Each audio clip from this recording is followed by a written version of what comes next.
तो will go ahead with next topic today. तो अगर आपको याद होगा हमने लास्ट थ्री लेक्चर में if you remember we have seen what is dimensional analysis and uses of dimensional analysis. तो सबसे पहले हमने डिफाइन किया था डायमेंशंस क्या होते हैं। Dimensions are the powers to which fundamental units must be raised in order to obtain the units of derived quantities. तो डायमेंशंस आर पावर्स, किसके पावर्स? फंडामेंटल यूनिट्स के पावर। क्यों तुमने लिखे पावर्स? क्योंकि हमको क्या चाहिए थे यूनिट्स। किसके यूनिट्स चाहिए थे? डिराइव्ड क्वांटिटीज़ के। तो for an example what are the dimensions of velocity?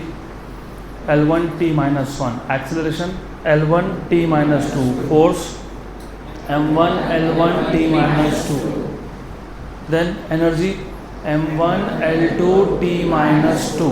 Very good.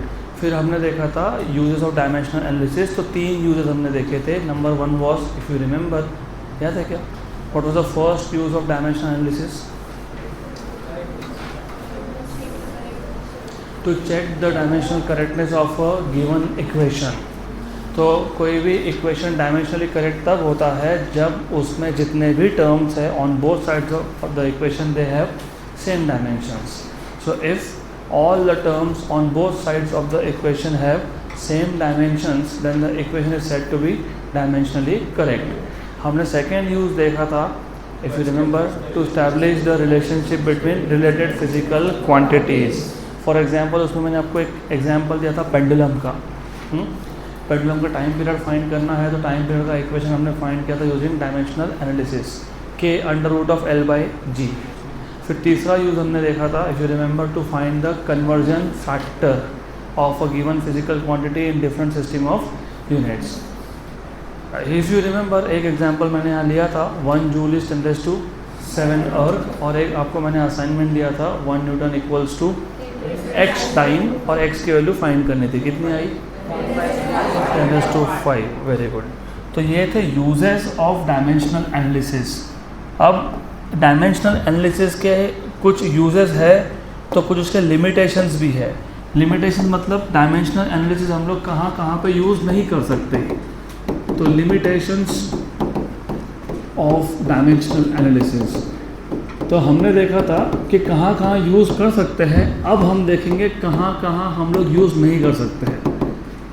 तो लिमिटेशंस ऑफ डायमेंशनल एनालिसिस में पहला लिमिटेशन, सबसे पहला लिमिटेशन, इफ़ यू रिमेंबर, चलो वही केस लेते हैं, किसका? पेंडुलम का। तो पेंडुलम का टाइम पीरियड का जो इक्वेशन था T = K √L/g, हमने ये डिराइव किया था with the help of dimensions. फिर मैंने आपको बताया था कि जो K है इसकी वैल्यू कितनी आती है, याद है? 2π। कहाँ से आता है पता है? एक्सपेरिमेंट से। कहाँ से? तो ये पहला लिमिटेशन है कि ये जो डायमेंशन लेस कांस्टेंट था इसकी वैल्यू हमको सिर्फ एक्सपेरिमेंट से ही मिल सकती है, डायमेंशनल एनालिसिस से नहीं मिल सकती, राइट? तो we cannot obtain the value of dimensionless constant from dimensional analysis. तो इसकी वैल्यू हमको किससे मिलेगी? एक्सपेरिमेंट से। सो ये पहला लिमिटेशन है, the value of dimensionless constant, the value of dimensionless constant can only be obtained from experiment, या फिर with the help of experiments,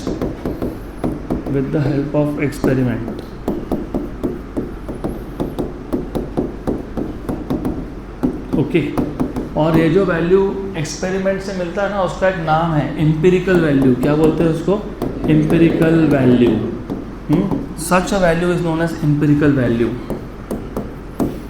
Such a value is known as empirical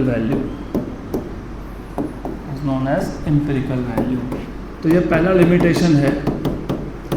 ये जो तुम कांस्टेंट लिखते हो, constant of proportionality, dimensionless constant, इसकी value हमको experiment से ही फाइंड करनी पड़ेगी। We can not find out the value of dimensionless constant from dimensional analysis. ये पहला लिमिटेशन हो गया।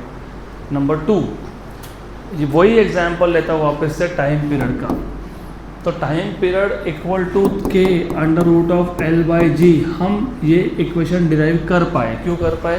क्योंकि टाइम के पास डायमेंशंस थे t⁻⁴, लेंथ के पास डायमेंशंस थे l⁻⁴, जी के पास भी डायमेंशंस थे l1 t-2। लेकिन ऐसे फंक्शंस जिनके पास डायमेंशंस होते ही नहीं है, उनका रिलेशन आप डायमेंशनल एनालिसिस से डिराइव कर ही नहीं सकते हो, क्योंकि डायमेंशनल एनालिसिस तो वहाँ यूज़ होगा ना जहाँ डायमेंशंस हो। ऐसे फंक्शंस, अभी फंक्शन मतलब क्या वो मैथ्स में सीखोगे। पता है कि फंक्शन सुना है? नहीं हुआ अभी तक? कोई बात नहीं, मैं बता देता हूँ आपको, कोई दिक्कत नहीं, थोड़ा सा बता देता हूँ, बाकी आप मैथ्स में सीखोगे। अच्छा मुझे बताओ, what is the value of sine 0? 1। Very good, 0 होता है। What is the value of sine 30? हाँ 1/2, 0.5। What is sine 45? कितना? 1/√2। चलो ठीक है, ऐसा लिखते जाएंगे। तो मैं साइन को नया नाम दे देता हूँ y, और मैं डिफाइन कर देता हूँ y equals to sine theta, ऐसा डिफाइन कर देता हूँ। तो मुझे बताओ थीटा की वैल्यू अगर मैंने 0 लिखी, 0, तो y की वैल्यू क्या आएगी? 0। थीटा की वैल्यू 30, y की वैल्यू हाफ, थीटा की वैल्यू 45, 1/√2, थीटा की वैल्यू 60, √3/2। Very good. तो हम y को बोलते हैं फंक्शन ऑफ थीटा। तो y डिपेंड्स ऑन थीटा, और इसको लिखते हैं f ऑफ थीटा, मतलब y is a function of theta, y depends on theta. Theta की वैल्यू चेंज करोगे तो y की वैल्यू भी चेंज होगी। पक्का? गुड। एक और एग्जांपल लेता हूँ। अगर मैं बोलता हूँ y इक्वल्स टू x², अगर x की वैल्यू 0 तो y की वैल्यू भी 0, x की वैल्यू 1 तो y की वैल्यू 1, x की वैल्यू 2 y की वैल्यू 4, x की वैल्यू 3 y की वैल्यू, हाँ तो इसको लिखते हैं y is a function of x, y equals to f of x। f of x read करते हैं, ये है y is a function of x। Read कैसे करते हैं? y equals to f of x, y equals to f of theta. Good. अभी ये समझेगा तो तुमको मैं क्या बोल रहा हूँ समझ में आएगा। अभी ऐसे कुछ फंक्शंस हैं जैसे ट्रिग्नोमेट्रिक फंक्शन। अच्छा एक बात बताओ, ये एंगल एक नंबर है, यस?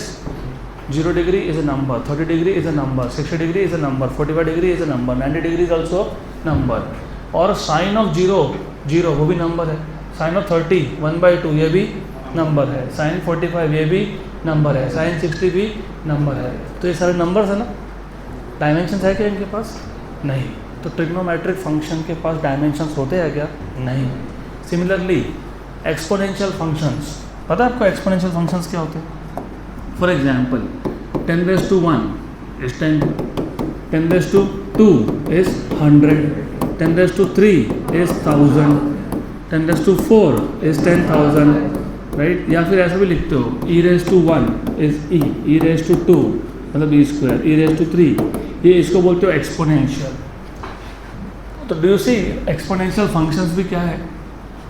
नंबर्स है। तो इनके पास डायमेंशन है क्या? नहीं। अनदर एग्जांपल, आपको लॉग पता है कि लॉग? यस, लॉग पता है ना, कॉन्सेप्ट पता है लॉग का? कहाँ लॉग यूज़ करते हैं पता है? नहीं पता? लॉग का मतलब क्या होता है पता है आपको? चलो वो भी बता देता हूँ मैं, आज या कल बताना ही है। अभी थोड़ा सा सिर्फ इंट्रोड्यूस कर रहा हूँ। लॉग का एक अलग से लेक्चर लेता हूँ मैं, जिसमें पूरा लॉग बुक यूज़ कैसे करने बताऊँगा। सपोज़ मुझे एक ग्राफ प्लॉट करना है, ग्राफ एक एक्स एक्सिस एक वाई एक्सिस है, और मान लो वाई एक्सिस पे ऐसे नंबर आ रहे हैं 10, 100, 1000, 10,000, 100,000, 1,00,000 को 100,000 बोलते हैं, एंड ऐसे एक एक जीरो बढ़ता जा रहा है।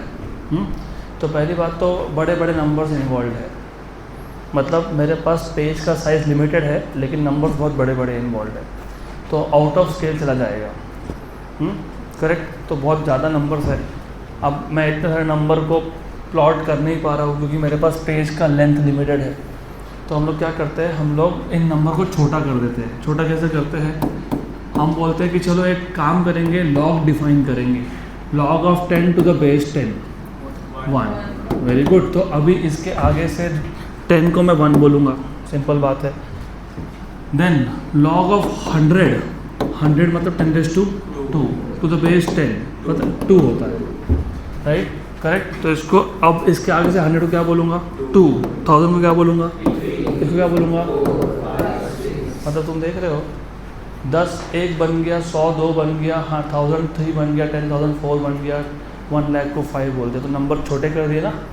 तो लॉग का मतलब नंबर को कंप्रेस करना, और एक्सपोनेंशियल मतलब उल्टा होता है, नंबर को बड़ा करना। गुड। वो कहाँ यूज़ होगा वो बाद में देखेंगे, लेकिन पॉइंट ये है कि logarithmic function, trigonometric functions, right, exponential functions, ये सारे के सारे डायमेंशन लेस है। इनके पास डायमेंशन है क्या? नहीं। तो जिसके पास डायमेंशन नहीं है उसके रिलेशन डिराइव करने के लिए तुम डायमेंशनल एनालिसिस यूज़ कर सकते हो क्या?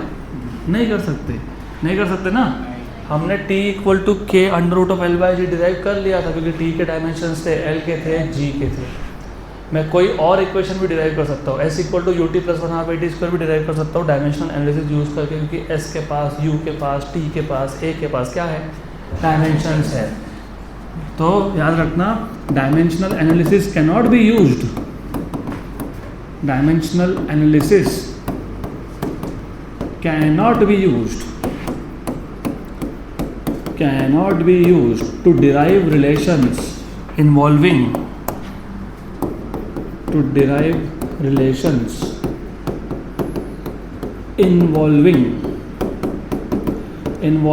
trigonometric, exponential and logarithmic functions,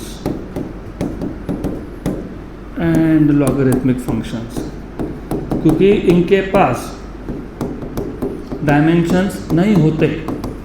तो जिनके पास डायमेंशंस नहीं होते उस पर मैं डायमेंशनल एनालिसिस यूज़ कैसे कर सकता हूँ? नहीं होगा यूज़। गुड। नंबर 3, फिर वही एग्जांपल लेता हूँ, t equal to K under root of L by G. ये जो k था ये कांस्टेंट ऑफ प्रोपोर्शनलिटी था, और इस k के डायमेंशंस थे क्या? नहीं, राइट। अगर इस k के डायमेंशंस होते तो फिर भी डायमेंशनल एनालिसिस यूज़ नहीं होता। अब बोलोगे अब क्यों नहीं यूज़ होगा? क्योंकि देखो तुमने प्रोसेस क्या यूज़ किया था, तुमने बोला था कि टाइम डिपेंड करता है मास रेज टू x पे, l रेज टू y पे और g रेज टू z पे। फिर सॉल्व करके पहले तो तुमने बोला t equal to K, where k is called as constant of proportionality, m raise to x, l raise to y, g raise to z। फिर तुमने बोला कि k के डायमेंशंस नहीं है, फिर तुमने किसके डायमेंशन लिखे? किसके लिखे? और किसके लिखे? और किसके लिखे? फिर सॉल्व किया, x की वैल्यू क्या आ गई? 0, y की वैल्यू क्या आ गई? 1/2, और z की वैल्यू क्या आ गई? -1/2। तो क्या आ गई वो? -1/2, बराबर। अब इमेजिन कि ये जो k है ये डायमेंशन लेस नहीं होता, तो सॉल्व करने के लिए, मतलब x y z की वैल्यू फाइंड करने के लिए मुझे k के डायमेंशंस पता होने चाहिए थे। क्या होने चाहिए थे? पर अगर नहीं पता होते तो सॉल्व होता क्या कभी? क्योंकि तुमने t के डायमेंशन लिखे थे ना। इसके लिए फिज़िक्स में तुमको कल तुमने क्या सीखा वो पता होना चाहिए, नहीं तो अगला समझ में ही नहीं आता है। तो t के डायमेंशन क्या लिखे थे हमने? t⁻1। k के डायमेंशन लिखे थे क्या? नहीं, क्योंकि तुम बोल रहे हो डायमेंशंस नहीं है इसके पास। मास के डायमेंशन लिखे थे क्या? हाँ। लेंथ के लिखे था क्या? ऑफकोर्स हाँ। जी के लिखे थे क्या हमने? यस। क्या लिखा था? L1t-2 raise to z। k के डायमेंशन नहीं लिखे ना, क्योंकि उसका डायमेंशन नहीं थे। अब इमेजिन कि k के डायमेंशन होते तो x y z की वैल्यू फाइंड करने के लिए मुझे k के डायमेंशंस पहले लिखने पड़ते। सही है? मतलब k के डायमेंशंस पता होने चाहिए थे। क्या होने चाहिए थे? और नहीं पता तो फिर क्या करोगे? कुछ नहीं कर सकते, अटक गए, बीच में ही लटक गए, क्योंकि अभी कुछ नहीं हो सकता unless and until you know the dimensions of k। जो तीसरा लिमिटेशन है वो यही बताता है आपको, dimensional analysis can not be used if the constant of proportionality is not a dimensionless constant. तो जो कांस्टेंट ऑफ प्रोपोर्शनलिटी तुम यूज़ कर रहे हो वो डायमेंशन लेस ही होना चाहिए। अगर इसके डायमेंशंस है तो तुम डायमेंशनल एनालिसिस यूज़ कर ही नहीं सकते हो जब तक तुमको उसके डायमेंशंस पता नहीं हो। तो तीसरा लिमिटेशन आपको ये बताता है, dimensional analysis can not be used, dimensional analysis can not be used if the constant of proportionality if the constant of proportionality is not a dimensionless constant,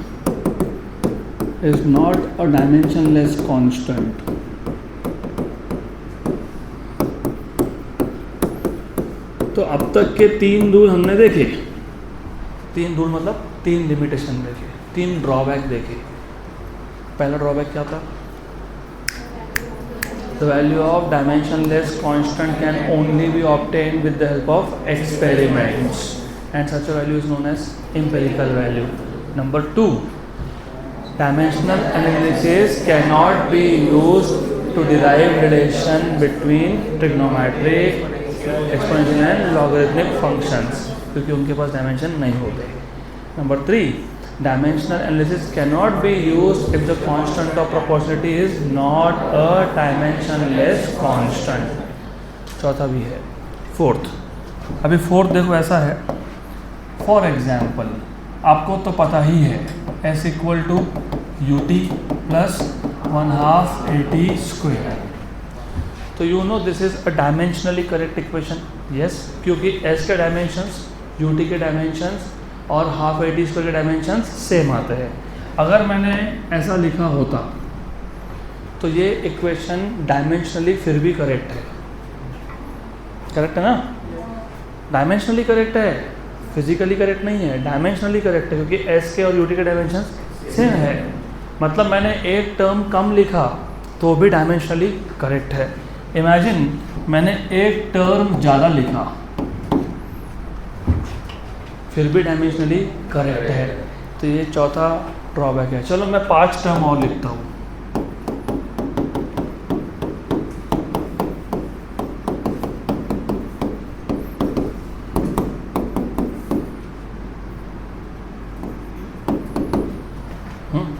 फिर भी डायमेंशनली करेक्ट है। तो रिमेंबर अगर हमारे पास कुछ एक्स्ट्रा टर्म्स हो, मतलब कुछ टर्म्स प्रेजेंट हो या फिर कुछ टर्म्स एब्सेंट हो, मतलब कुछ टर्म्स कम लिखे हो, लेकिन फिर भी इक्वेशन डायमेंशनली क्या आता है?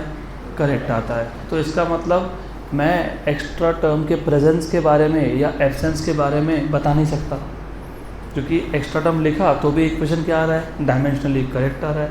कम लिखे तो भी क्या आ रहा है? डायमेंशनली करेक्ट आ रहा है। देखो क्या लिखा है, 4th पॉइंट पढ़ो। हाँ, थोड़ा सा एक मिनट थोड़ा सा correction. If the dimensionally correct equation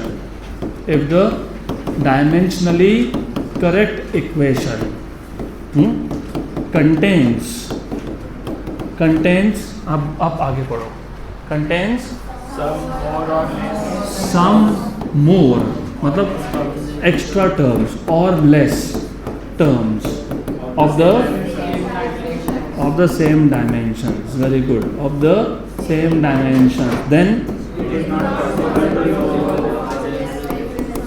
very good, then it is not possible to very good to know about their presence or absence using dimensional analysis, about their presence or absence using dimensional analysis. Very good. तो अगर मैं एक dimensionally correct equation में कुछ term ज़्यादा लिख दूँ या कुछ टर्म कम लिख दूँ, तो डायमेंशनल एनालिसिस यूज़ करके ये बताना पॉसिबल नहीं है कि इक्वेशन करेक्ट है कि नहीं, because S equal to ut is dimensionally correct but it is not a correct equation. S equal to ut plus 1/2 at square plus bt is also dimensionally correct but it is not correct. S equal to ut plus half gt square plus at square plus bt, ये भी dimensionally correct है, लेकिन equation correct है क्या? नहीं। यहाँ clear? तो 4 limitation समझ में आए? पक्का? गुड। तो हमारा अगला टॉपिक है एक्यूरेसी एंड प्रिसीशन। अभी देखो ये जो एक्यूरेसी एंड प्रिसीशन है, इस पर डायरेक्ट कोई क्वेश्चन तुमको पूछेगा नहीं, प्रिसीजन पे तो नहीं आता है। सिर्फ ये तुम्हारे नॉलेज के लिए, एक्यूरेसी का मतलब पता होना चाहिए, प्रिसीजन का मतलब पता होना चाहिए। एक्यूरेसी तुमको आगे, एक्यूरेसी ये चीज़ काम में आएगी, तो पहले तो I want to know, do you know the difference between accuracy and precision? Accuracy is the closeness with the true value of the quantity being measured. मतलब क्या बताता हूँ, accuracy is the closeness with the true value of the quantity being measured. मतलब for example, और थोड़ा सा example से ही समझेंगे इसको। फॉर एग्जांपल मेरे पास एक बॉल है, ये बॉल मैं ख़रीद के लाया मार्केट से, और वो पैकेट के ऊपर लिखा था कि ये जो बॉल है इसका जो डायामीटर है, डायामीटर या मास मान लो, ठीक है, मास मान लो इसे लिखा है कि इसका मास 100 ग्राम है, एग्जाम्पल, करेक्ट, गुड। और मैंने मेजर किया, ये गिवन वैल्यू है, मैंने मेजर किया तो वो आ गया 99 ग्राम। कितना आ गया? Very good. तो एक्यूरेसी पता है क्या है? 1 gram, because it is the closeness with the true value of the quantity being measured. What was true value? 100 gram. What is the measured value? 99 gram. तो मेजर्ड वैल्यू और true value में जो difference है उसको बोलते हो accuracy. तो accuracy is the closeness of the true value being measured. तो ट्रू वैल्यू से तुम्हारा मेजरमेंट कितना पास में आ रहा है, that is called as accuracy, that is called as accuracy. Very good. Precision क्या होता है पता है? Precision is the measure of the reproducibility of the measurement. मतलब फॉर एग्जांपल, चलो मैं बताता हूँ। चलो फॉर एग्जांपल, मैंने पैकेट पे लिखा था 100 ग्राम, गुड, और मैंने मेजर किया, क्या मिल गया? 100 ग्राम। तो एक्यूरेट है क्या? हाँ, बराबर, श्योर, पक्का। मैं सिंपल एग्जांपल लेता हूँ, बहुत सिंपल एग्जांपल। तुम किसी को पैसे देने गए, maybe you wanted to give 10,000 rupees, तो तुमने 100 के 100 नोट एक बंडल में पैक किए और दे दिए। जो सामने गिनने बैठा है उसने फर्स्ट टाइम काउंट किया, उसको 100 मिल गया, राइट, करेक्ट। तो वापस काउंट करेगा क्या? नहीं, ऑफ कोर्स नहीं, बराबर। तो वो मेजरमेंट एक्यूरेट था। अब इमेजिन उसने पहली बार गिना 99 आए, दूसरी बार गिना वापस 99 आए, तीसरी बार गिना वापस 99 आए, राइट। तो ये एक्यूरेट है क्या? नहीं, लेकिन प्रिसाइज है, हाँ, क्योंकि हर बार तुमको क्या मिल रहा है? Same value. तो जब तुम मेजरमेंट करते हो और तुमको बार बार सेम वैल्यू मिलता जाए, मतलब सेम मेजरमेंट रिप्रोड्यूस हो रहा है। क्या हो रहा है? रिप्रोड्यूस। इसलिए हम लोग बोलते हैं precision is the measure of the reproducibility of the measurement, right. Same example यहाँ लेते हैं। मैंने पहली बार मास मेजर किया, मुझे 99 मिला, लेकिन पैकेट पे तो 100 लिखा था। फिर मैंने सेकेंड टाइम वापस मेजर किया, फिर 99 मिला, तीसरी बार मेजर किया, फिर 99 मिला, चौथी बार मेजर किया, फिर 99 मिला। तो is that measurement accurate? No, but is it precise? Yes, पक्का, गुड गुड, क्लियर, एकदम clear. Then measurement can be accurate but not necessarily precise. अब इसका मतलब क्या है? तो फॉर एग्जाम्पल, इसका ट्रू वैल्यू तो 100 ग्राम, मैंने पहली बार ही मेजर किया और मुझे मिल गया 100 ग्राम। एक्यूरेट है? हाँ, लेकिन मुझे अगर पहली बार में 100 मिल गया, मैं दूसरी बार मेजरमेंट लूँगा क्या? लेकिन प्रिसीजन के लिए तुमको कम से कम 2 मेजरमेंट्स चाहिए होते हैं। क्लियर? मैं वापस बता रहा हूँ, अगर मुझे पता था इसकी वैल्यू 100 है और मैंने मेजर किया तो कितना मिल गया? 100। तो तुम वापस मेजरमेंट करने वाले हो क्या? नहीं, सिंपल बात है। लेकिन प्रिसीजन बताने के लिए तुमको कम से कम कितने चाहिए? क्योंकि वो it is a measure of reproducibility. एक ही रीडिंग बार बार आना चाहिए ना। अब जब तुमने मेजरमेंट लिया एक बार, तो बार बार कहाँ से आएगा? तुमने पहली बार मेजरमेंट लिया, हाँ, एक्यूरेट आया, हाँ, प्रिसाइज आया ना, क्योंकि जब एक्यूरेट आ गया तो दूसरा मेजरमेंट किया ही नहीं तुमने। फिर से वही एग्जाम्पल लो करेंसी का। अब मैं मेरा एग्जांपल लेता हूँ। You come and give me fees, आपने बोला सर 10,000 है, 100 के 100 notes, I keep on measuring, 100 मिल गया, मैंने हाँ बराबर है, गो, सही है। Did I count it again? No. तो was the measurement accurate? Yes. Was it precise? No, क्योंकि I did not measure second time. पक्का? तो ऐसा होता है कि मेजरमेंट एक्यूरेट है, प्रिसाइज नहीं है, क्योंकि तुमने लिया ही एक बार रीडिंग। अब और एक एग्जाम्पल लेता हूँ, इसी बॉल का एग्जाम्पल लेता हूँ। चलो, इस बॉल का डायामीटर फॉर एग्जांपल 2.12 सेंटीमीटर होना चाहिए था, क्योंकि वो पैकेट पे लिखा था, जो मैं जहाँ से खरीद के लाया उसके ऊपर एक पैकिंग था, लिखा था। तो I take a measurement and I get 2.12 accurate. I will not measure for the second time, तो एक्यूरेट है, यस। प्रिसाइज है, नो। गुड। तो ऐसा होता है कि measurement can be accurate but not necessarily precise. और ये भी समझ लो कि एक्यूरेसी तुम सिंगल मेजरमेंट में बता सकते हो, क्योंकि पहली बार ही मेजरमेंट लिया और एक्यूरेट आ गया। तो देखो ऐसा लिखा है, it can be determined with a single measurement. बराबर। Good. Yellow shirt, yellow T shirt, very good. ध्यान दो यहाँ पे, यहाँ ध्यान दो, सीधा बैठो। तो it can be determined with a single measurement. Accuracy बताने के लिए कितने मेजरमेंट सफिशिएंट है? सिंगल। अब ऐसा भी होता है, मैंने ऑलरेडी बता दिया तुमको, मैंने मेजरमेंट लिया, मुझे 2.11 मिला सेंटीमीटर, फिर लिया 2.11 मिला, तीसरी बार लिया फिर भी 2.11 मिला, और एक बार लिया फिर भी वही मिला। Is this precise? But is it accurate? Measurement can be precise but not necessarily accurate.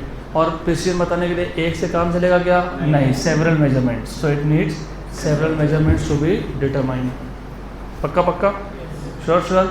Accuracy में भी अफेक्टेड बाय सिस्टमैटिक एरर। अब ये सिस्टमैटिक एरर क्या होता है और रैंडम एरर क्या होता है वो अगले आधे घंटे के अंदर आप सीखोगे, नेक्स्ट 15-20 मिनट्स। तो फिलहाल सिर्फ समझ लो, एक्यूरेसी को कौन अफेक्ट करता है? Systematic error. प्रिसीजन को कौन अफेक्ट करता है? Random error. एक्यूरेसी को कौन अफेक्ट करता है?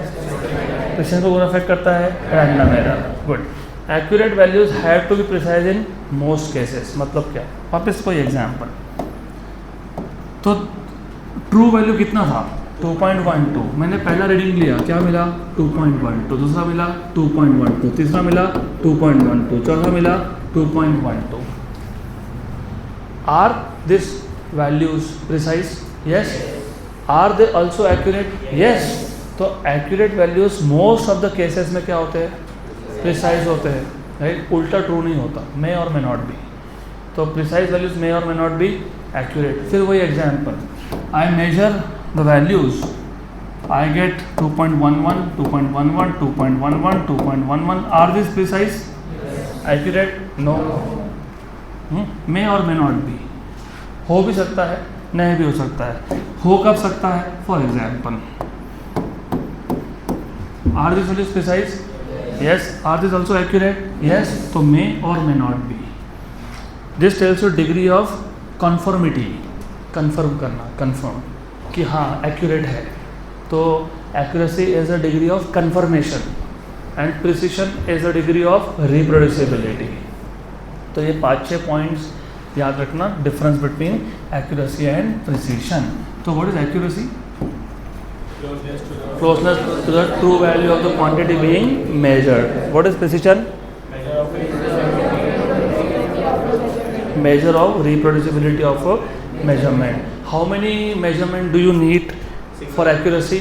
Single. And for precision? Several. At least 2, मतलब 2 or more than 2. Several. Good. पक्का पक्का। तो ये important points थे। बाकी accuracy may be affected by systematic error and precision. चलो वेरी गुड। अभी हम लोग पहले तो ये समझ लेना कि एरर मतलब होता क्या है, फिर देखेंगे सिस्टमैटिक एरर क्या है, रैंडम एरर क्या है। What is an error? What is error according to you? Mistake. Okay, ठीक है, यू आर राइट, बट इसको थोड़ा सा साइंटिफिकली करेक्ट फॉर्म में लिखना पड़ेगा।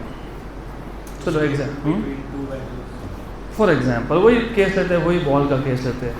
लेटर से वो जो बॉल था उसका डायामीटर का ट्रू वैल्यू था 2.12 सेंटीमीटर। मैंने मेजर किया, मुझे मिला 2.11 सेंटीमीटर, राइट? तो ट्रू वैल्यू कितना है? 2.12, जिसको मैं एग्जैक्ट वैल्यू बोलूँगा इसके आगे से, या फिर ट्रू वैल्यू। मेजर्ड वैल्यू कितना है? 2.11। इन दोनों में जो डिफरेंस आया उसको बोलते हो एरर। क्या बोलते हैं? एरर। Very good. तो remember, error is the difference between the true value and the measured value of a physical quantity. Error is the difference between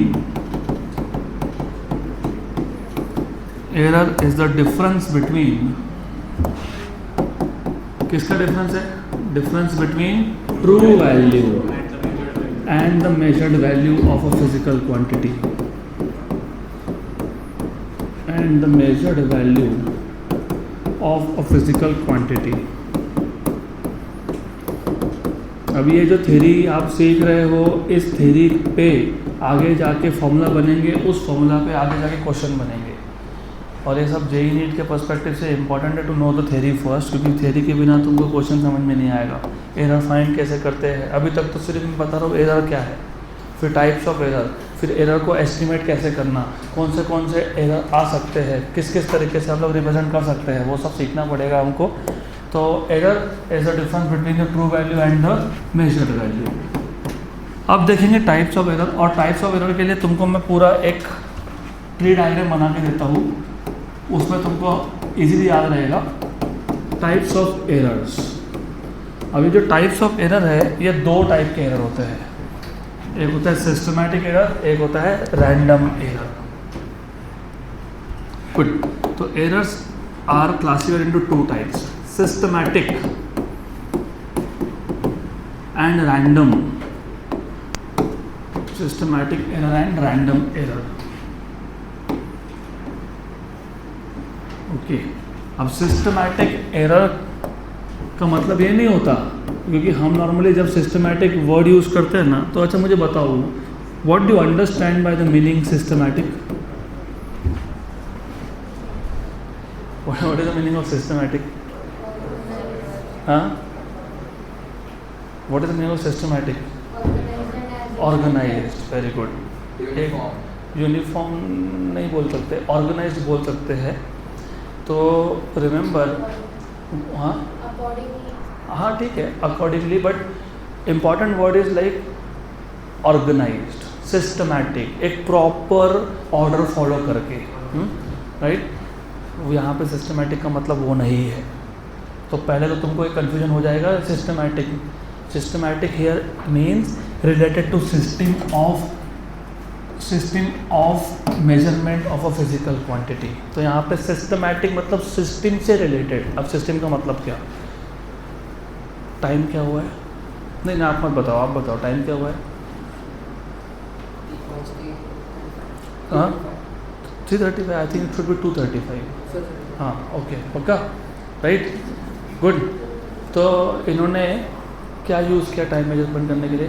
clock. So that is a system which you are using to measure time. अगर उस clock में error हुआ, जो है मेरी घड़ी में 2:37, 2:37, you have 2:36, right, पक्का। तो जिस सिस्टम को, जिस इंस्ट्रूमेंट को, जिस डिवाइस को तुम यूज़ करते हो मेजरमेंट करने के लिए, अगर उसमें कुछ एरर है तो that is called as systematic, मतलब error associated with the system of measurement, right. For example, बहुत सारे एग्जाम्पल्स हैं ऐसे। थर्मोमीटर कहाँ यूज़ करते हो? टेम्परेचर मेजर करने के लिए, पक्का। अगर उस थर्मोमीटर पे जो स्केलिंग है, स्केलिंग मतलब 0 degree, 1 degree, 2 degree, 3 degree printed होता है ना, अगर वही गलत प्रिंटेड है तो that is error associated with system of measurement. तो तुम जो भी मेजरमेंट लोगे टेम्परेचर गलत आएगा। फॉर एग्जांपल, करंट मेजर करने के लिए क्या यूज़ करते हैं? एमीटर। अच्छा, एमीटर मैंने सर्किट में लगाया ही नहीं, तो मुझे एमीटर का वैल्यू, मतलब करंट का वैल्यू क्या मिलना चाहिए? 0, लेकिन फिर भी 1 दिख रहा है। Is that a error? Yes, associated with system of measurement. ऐसे बहुत सारे एग्जांपल्स हैं। डिस्टेंस मेजर करने के लिए सेंटीमीटर स्केल यूज़ करना था, तो मैंने आपको बोला कि चलो एक काम करो, ए पॉइंट और बी पॉइंट में डिस्टेंस मेजर करके बताओ। तो तुमने बोला ठीक है, क्या बड़ी बात होगी, स्केल लगाएंगे। लगा दिए स्केल, 0, 0.1, 0.2, 0.3, 0.4, 0.5, लेकिन इधर 0 के बाद डायरेक्ट 0.5 आ गया, 0.4 मिसिंग है। तो ये एरर क्यों आया? क्योंकि जो स्केल तुम यूज़ कर रहे हो उसमें फॉल्ट है, जो सिस्टम तुम यूज़ कर रहे हो उसमें क्या है? फॉल्ट है, एरर है। Very good. तो सिस्टमैटिक एरर का मतलब यहाँ पे ऑर्गेनाइज्ड एरर नहीं होता। सिस्टमैटिक एरर का मतलब यहाँ पे पर्टिकुलर ऑर्डर ऑफ एरर भी नहीं होता। सिस्टमैटिक एरर का मतलब यहाँ पे ये होता है कि जो सिस्टम तुम यूज़ कर रहे हो मेजरमेंट लेने के लिए, उसमें फॉल्ट है। अब ये फॉल्ट 3 टाइप के हो सकते हैं। Number 1, instrumental error. क्या बोलेंगे इसको? Instrumental error. मतलब सिस्टमैटिक एरर खुद 3 टाइप का है। 1 can be instrumental, instrumental error का मतलब होता है जो इंस्ट्रूमेंट तुम यूज़ कर रहे हो वो फॉल्टी है या फिर उसका कैलिब्रेशन प्रॉपर नहीं है। बताता हूँ मतलब क्या। तो systematic error can be further classified as instrumental error, या फिर it can be classified as error due to imperfect technique of carrying out an experiment. और तीसरा होता है पर्सनल एरर। बताता हूँ, वो भी बताता एक एक करके। अब इंस्ट्रूमेंटल एरर दो टाइप के होते हैं, एक होता है इम्प्रॉपर कैलिब्रेशन, दूसरा होता है डिफेक्टिव इंस्ट्रूमेंट। मतलब क्या, इसका मतलब भी समझ लेंगे अब। What is the meaning of improper calibration. और हमेशा याद रखना, तुमको फिजिक्स के लिए रियल लाइफ के एग्जाम्पल इमेजिन करते रहने पड़ेंगे, अदरवाइज समझ में नहीं आएगा जल्दी से। तो एक तो होता है instrumental error due to defective instrument,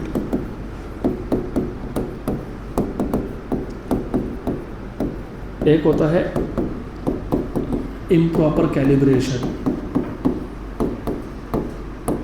चलो दोनों बता देता हूँ। फॉर एग्जाम्पल पहले यहाँ से स्टार्ट करते हैं। इम्प्रॉपर कैलिब्रेशन वही केस लेते हैं एमीटर का। करंट मेजर करने के लिए क्या यूज़ करते हैं, एमीटर। तुमने एक एमीटर ऑर्डर कर दिया, ऑफ कोर्स जहाँ से भी ऑर्डर किया वो पैक करके आपके पास ट्रांसपोर्ट के थ्रू भेज देंगे, लेकिन उनको तो पता है ना ट्रांसपोर्टेशन में हो सकता है कि जो पॉइंटर है वो सरक जाए।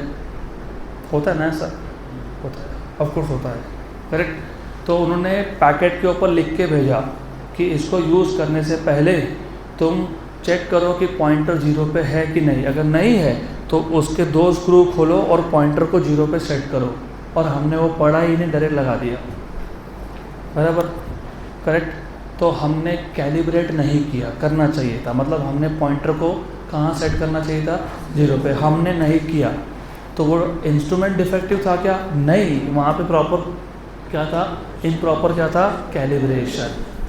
अब तुम और लॉजिकली सोचो। अभी तो ठीक है, सब हम सब स्मार्ट हो गए, स्मार्ट वॉच यूज़ करते हैं, लेकिन पहले जो इन लोगों ने घड़ी पहनी है ना, एनालॉग क्लॉक बोलते हैं उसको। I use it for long period of time. तो होता ऐसा था ना, उसमें सेल बार बार चेंज करना पड़ता था। अब जब भी मैं सेल चेंज करने जाता था तो वो सेल डालने के बाद जो भी रिपेयर करके देते थे, ही यूज टू चेक टाइम, हाँ मेरी घड़ी में कितना टाइम हुआ, फिर वैसा सेट करके देंगे, राइट, बराबर। मे बी उन्होंने प्रॉपर कैलिब्रेशन किया नहीं, 2:35 हुए, उन्होंने 2:30 पर सेट कर दिया। तो ये इंस्ट्रूमेंट डिफेक्टिव था कि कैलिब्रेशन इम्प्रॉपर था, वेरी गुड। तो इंस्ट्रूमेंटल एरर अगर इम्प्रॉपर कैलिब्रेशन से आ रहा है तो इसका रेमेडी भी है। What is remedy, what is the meaning of remedy, solution. हाँ, मैं साथ में पढ़ा रहा हूँ पूरा थ्योरी, मैंने तुमको सिस्टमैटिक दिया है, लेकिन वो तो थ्योरी नोट्स है तुम्हारे पास, लेकिन ट्री डायग्राम से समझोगे तो याद रहेगा। इम्प्रॉपर कैलिब्रेशन अगर है तो मुझे अगर instrumental error which is a part of systematic error, अगर मुझे उसको मिनिमाइज करना है, कम करना है, रिड्यूस करना है, एलिमिनेट करना है, हटाना है, क्या करेंगे, कैलिब्रेशन को क्या कर लेंगे, प्रॉपर कर लेंगे। Simple, very simple. तो if the error is due to improper calibration, it can be minimize by proper calibration, simple. अगर इंस्ट्रूमेंट ही फॉल्टी है, डिफेक्टिव है, फॉर एग्जाम्पल, बहुत सारे एग्जाम्पल्स हैं, जैसे मैंने स्केल का बताया तुमको, स्केल में एक लाइन ही मिसिंग था, क्या कर लोगे तुम, कुछ नहीं कर सकते, फिर क्या करेंगे, स्केल चेंज करना पड़ेगा। तो if the instrument is defective then instrumental error can be reduced, minimise, eliminated by changing the instrument itself. कुछ नहीं हो सकता, इंस्ट्रूमेंट फॉल्टी है तो फॉल्टी है, क्या करेंगे उसको, गुड, पक्का पक्का, श्योर। दूसरे टाइप का सिस्टमैटिक एरर है error due to improper technique of carrying out an experiment, error due to improper technique of carrying out an experiment.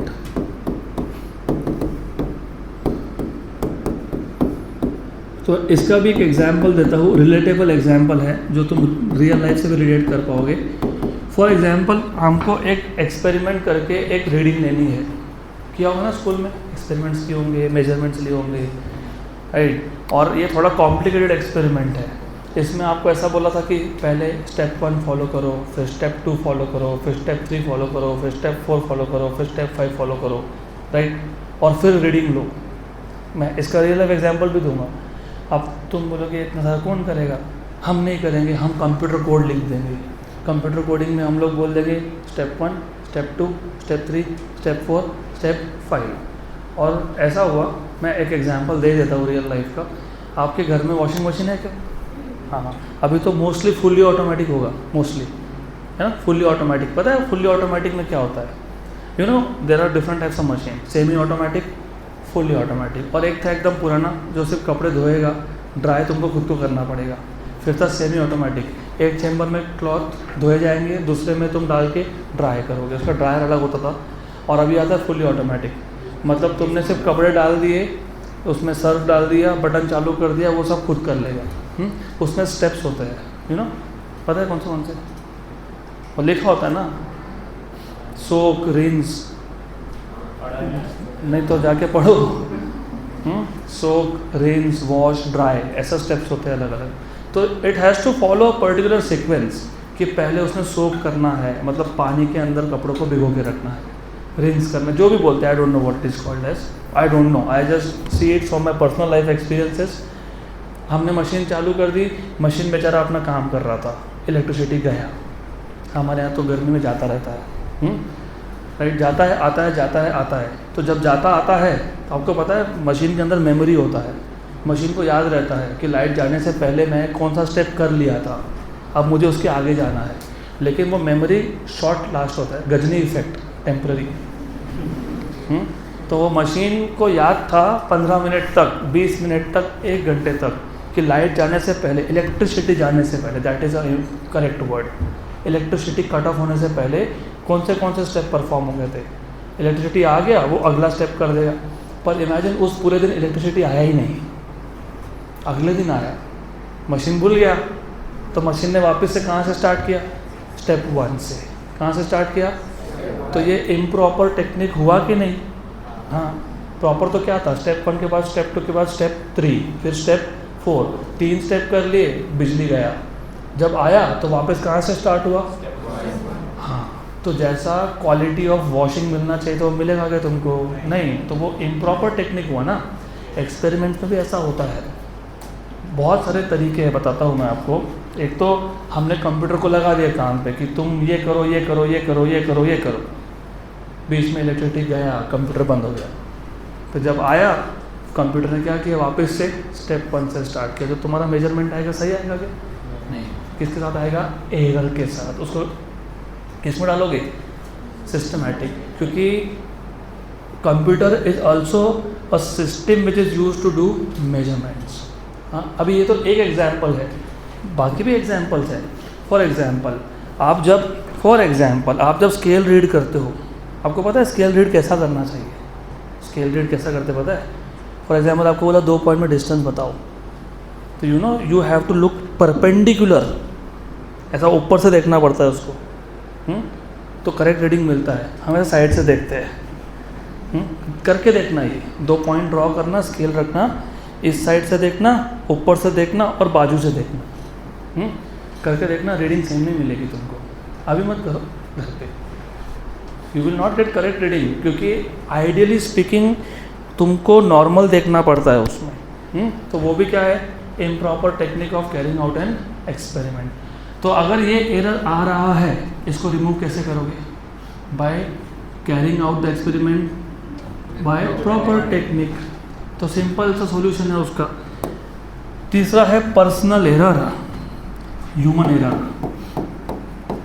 Personal error या फिर ह्यूमन एरर बोलते हैं इसको। अब इसका एग्जांपल भी बहुत सिंपल है। फॉर एग्जांपल, मैंने आपको बोला कि एक एक्सपेरिमेंट करना है जिसमें हमको हर 10 सेकंड के बाद टेम्परेचर मेजर करना है।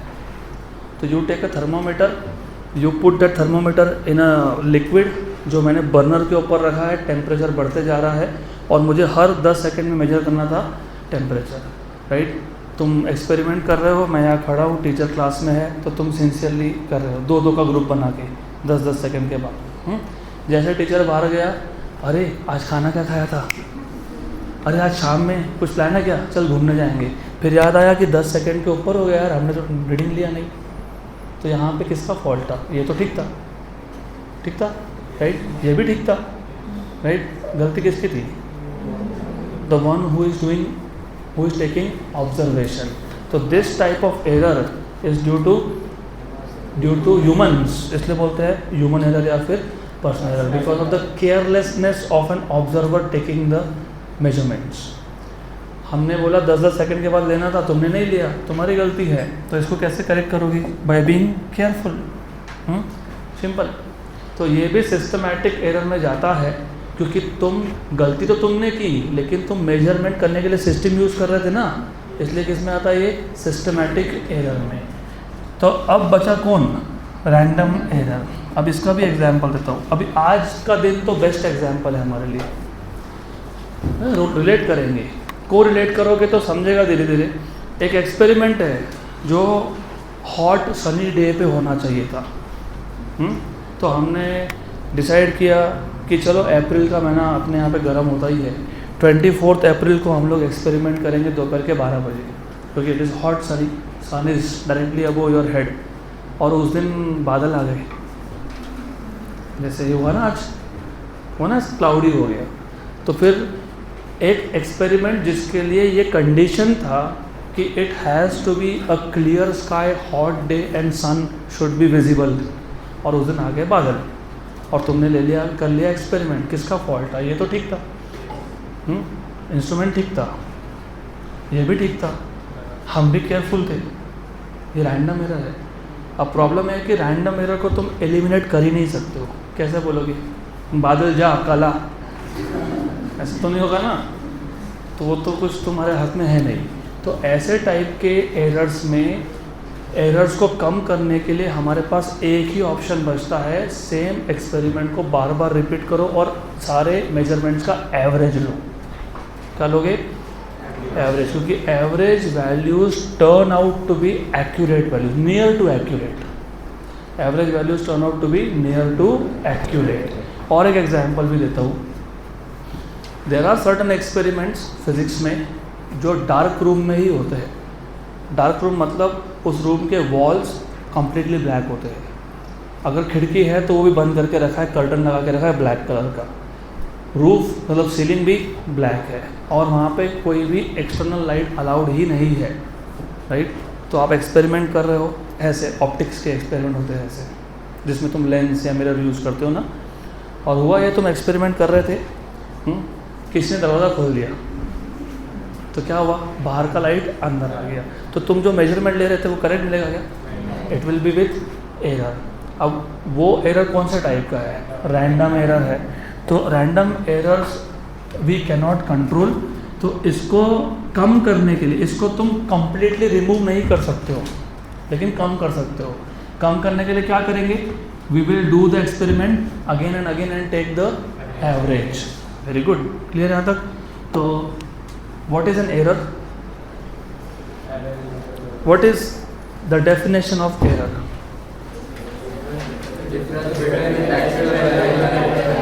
The difference between the true value and the measured value.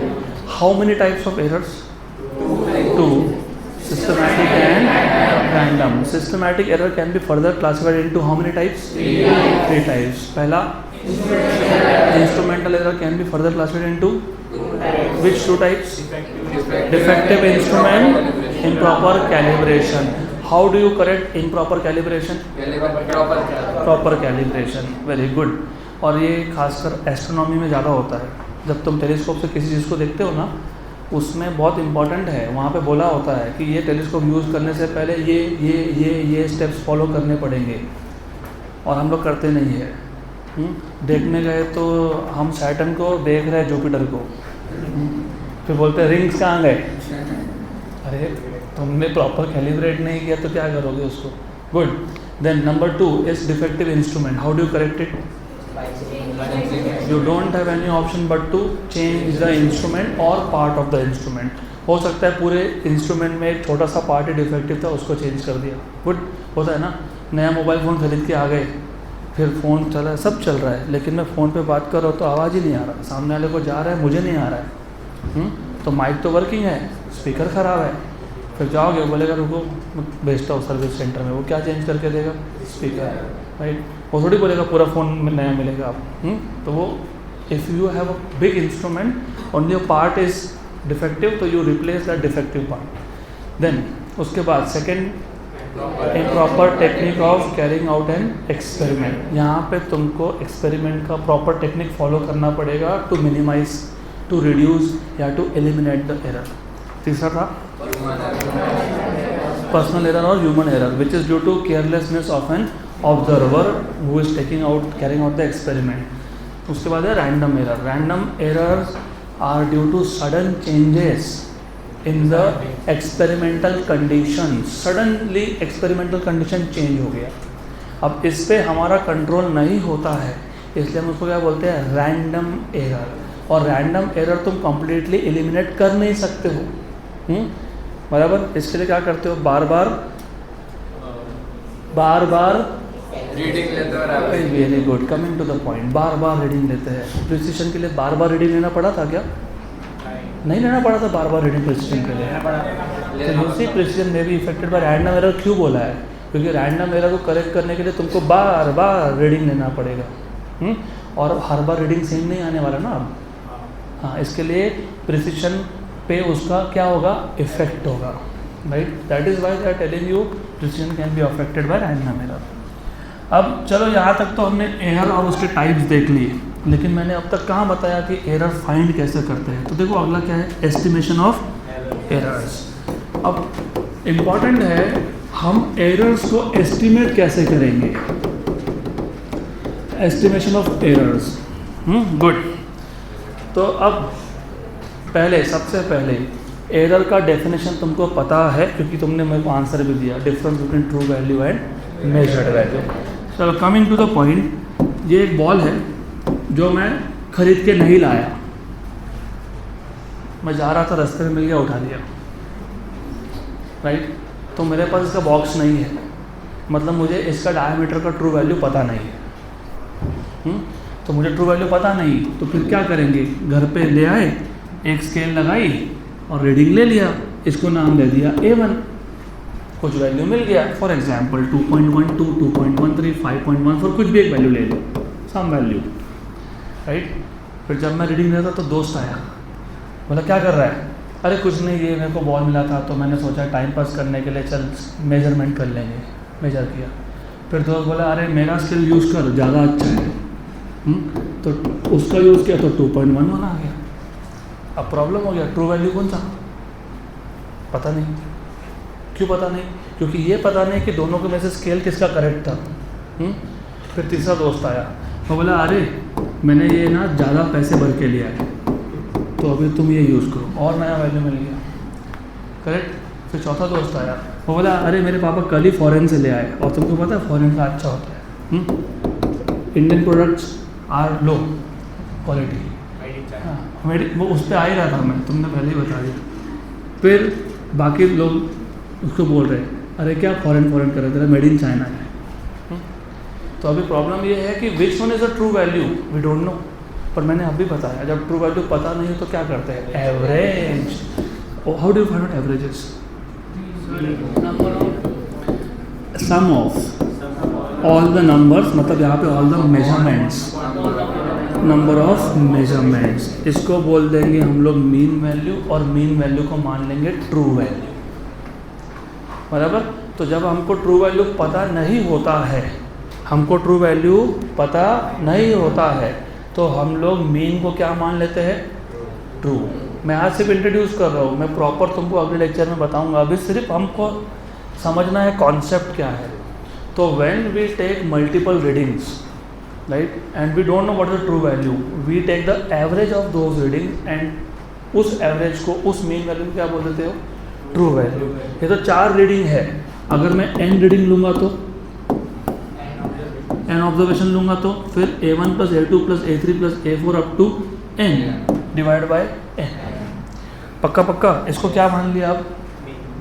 True value, मतलब मीन वैल्यू को इस ट्रू वैल्यू मान लिया। How do you define error? The difference between true value and measured value. True value कौन है? M.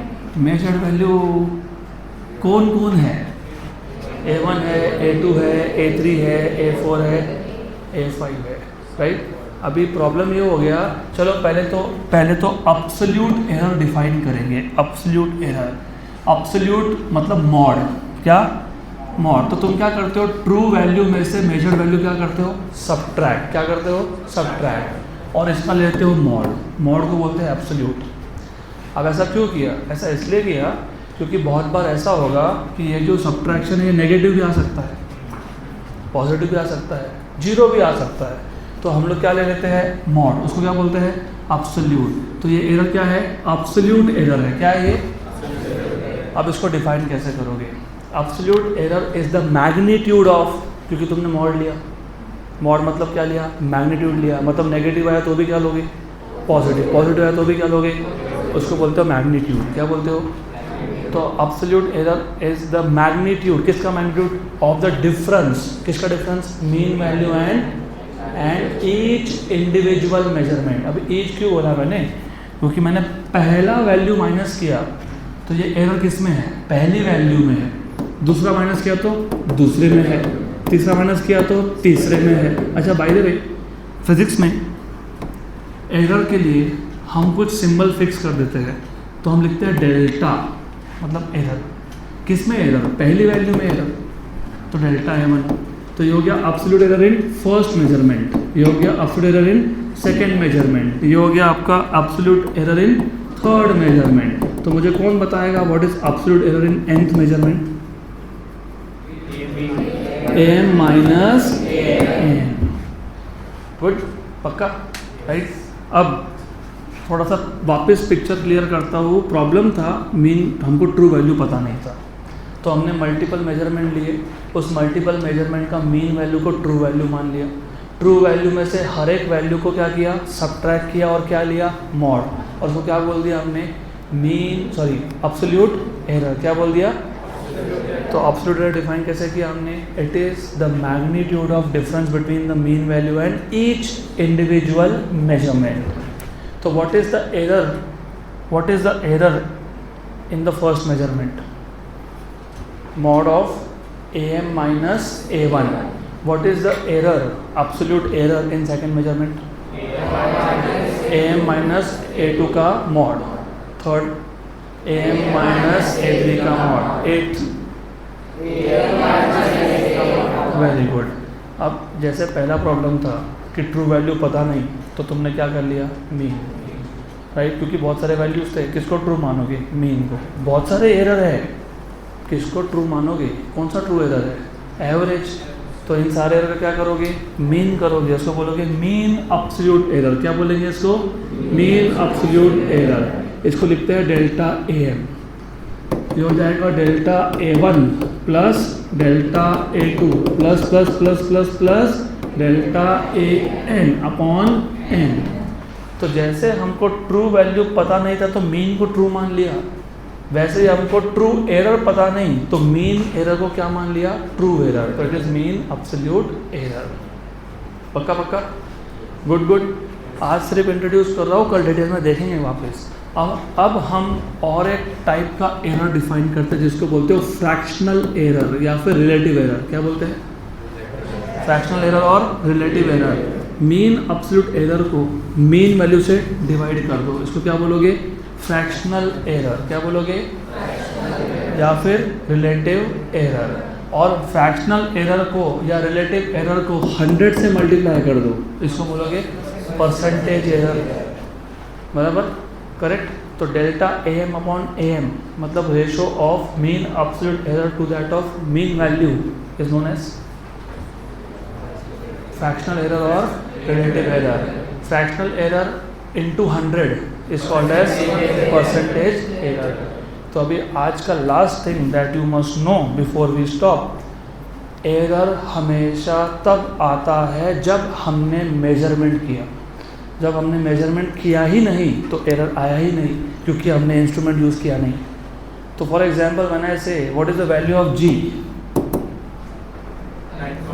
9.8 metre per second square, right. तो अगर मैंने तुमको ऐसा बोला है use the value of G as 9.8, तो तुमने ये वैल्यू मेजर किया कि डायरेक्ट यूज़ किया? तो तुमने इसको मेजर किया क्या? नहीं। तो इसमें एरर है क्या? नहीं है। एरर किस में होता है? जब तुम मेजरमेंट करते हो तो। पक्का? और जब हमने मेजर किया उस क्वांटिटी में क्या आया? एरर। तो उसको लिखते कैसे पता है? मीन वैल्यू लिखते हैं, मतलब ट्रू वैल्यू, प्लस माइनस लिखते हैं एरर। क्या लिखते हैं? एरर। क्या लिखते हैं? एरर। अब लास्ट एग्जाम्पल, जो तुम घड़ी यूज़ करते हो ना एनालॉग, उसमें तुमको पता है 3 हैंड होते हैं, minute hand, hour hand, second hand. Second hand अगर एक बार मूव हुआ तो what is the value of time? 1 second. मतलब सबसे छोटा measurement using that clock is how much? तो ये जो मिनिमम मेजरमेंट होता है ना, that you can, the smallest measurement that you can take using an instrument, उसको बोलते हैं लीस्ट काउंट। क्या बोलते हैं? क्या बोलते हैं?